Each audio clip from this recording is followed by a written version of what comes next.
प्रशांत किशोर ने क्या कहा कि इस बार छठ पे जब लड़के वापस आएंगे, यहाँ वोट डालेंगे, उसके बाद उनको जाने की ज़रूरत नहीं पड़ेगी। ये बताइए कि आपके पास ये कौन सा मंत्र है, कौन सा जादू है कि छठ में जो लड़के घर आए हैं उनको आप नहीं जाने देंगे? इतनी जल्दी ये पलायन कैसे रोक देंगे? कौन सा वो मंत्र है बताइए। राजद के तेजस्वी यादव ने कहा कि 2.5-3 करोड़ परिवारों को हर परिवार में नौकरी देंगे। ये तो एकदम झूठ, सफ़ेद झूठी बात। आएंगे वापस नहीं, आप क्या करेंगे? यहाँ डेरा डलवा देंगे, नहीं जाने देंगे? कैसे नहीं जाने देंगे? कौन सी व्यवस्था आप ऐसी कर देंगे कि मतलब तुरंत चुनाव के बाद जो है यहाँ पर लोग सारे मजदूर यहीं पर रहने लगेंगे? ये कौन सी व्यवस्था आप कर देंगे? उनका परिवार क्या सरकार चलाएगी? सत्ता में आने के बाद क्या प्रशांत किशोर चलाएंगे? जिनको 2 लाख, 1.5 लाख, 1 लाख, 5 लाख विदेशों में मिल रहा है, अच्छे पद पर है, अच्छे प्राइवेट कंपनी में जॉब कर रहे हैं, तो वो तो नहीं रुकेंगे। तो आप कम कर सकते हैं, पूरी तरह से प्लान को कभी आप ख़त्म नहीं कर सकते। सबसे पहली बात, सटीक और सही बात तो ये है। दूसरी,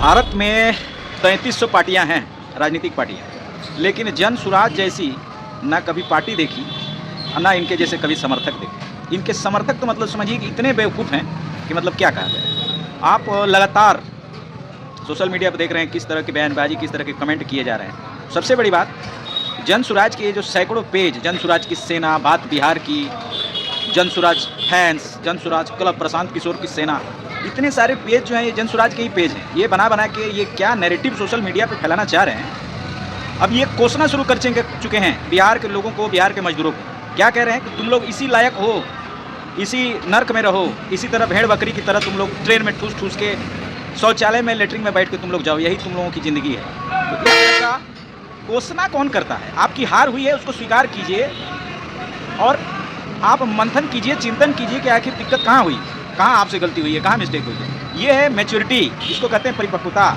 ये ना कि आपके खिलाफ कोई बोले तो आप उसको गाली दें। जन सुराज भाई हारी है, लोग उल्टा बोलेंगे, रिएक्शन आएगा। जो जीते हैं वो जश्न मनाएंगे, पटाखे फोड़ेंगे, माला पहनाएंगे, मिठाइयाँ बांटेंगे, गुलाल लगाएंगे।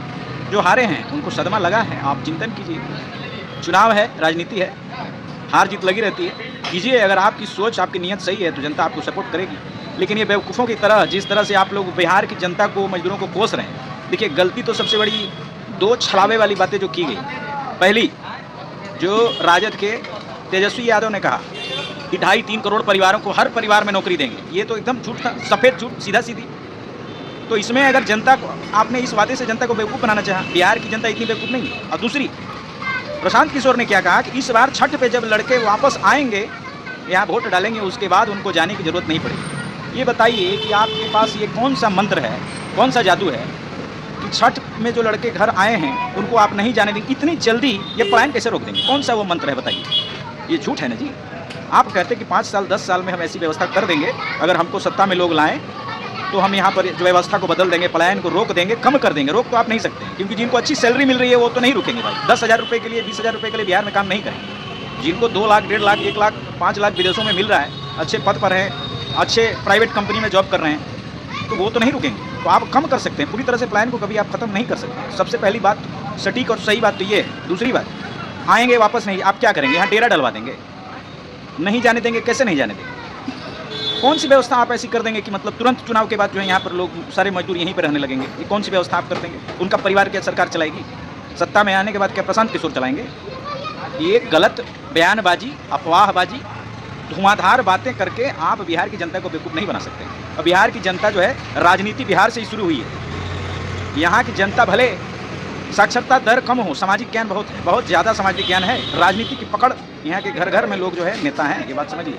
तो आइए, बेवकूफ़ बनाने वाली जो चीज़ें हैं, बातें हैं, इसको बंद कीजिए, धरातल पर उतरिए और ज़मीन पर उतरकर काम कीजिए। लोगों के बीच जगह बनाइए, उनकी भावनाओं, उनकी बातों को समझिए। बेवकूफ़ बनाने वाली बातें मत कीजिए कि 2.5 करोड़, 3 करोड़ नौकरी देंगे, अब जो लौट के आएगा उसको जो है काम करने के लिए वापस बिहार छोड़ के नहीं जाना पड़ेगा। तो ये तो बेवकूफ़ वाली बात है, ये सीधे बेवकूफ़ वाली बात है। आपको ख़राब लगता हो लगे भाई।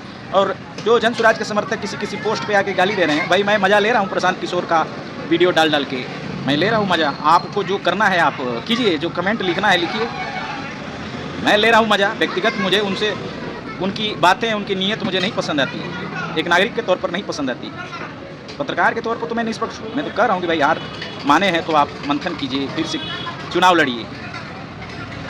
तो ये आप इनके जो समर्थक हैं, अरे बिहार की जनता नहीं समझेगी, छोड़ दो इन सालों को, इनको इनको यही इनकी ज़िंदगी है, इसी में इनको मरने दो, डूबने दो। तो इस तरह की बात जो बेवकूफ़ लगातार कर रहे हैं, बिहार की जनता ने, मैं आपको सही बता रहा हूँ, बिहार की जनता ने बहुत सही निर्णय लिया है। जो निर्णय लिया है बहुत सही लिया है, क्योंकि राजनीति की समझ आप मत समझाइए, राजनीति की समझ बहुत बढ़िया है। इस पार्टी में क्या चलता है गहराई तक जाके छानबीन करता हूँ, एक एक नेता का, एक एक पार्टी का गहराई तक जाके छानबीन करता हूँ।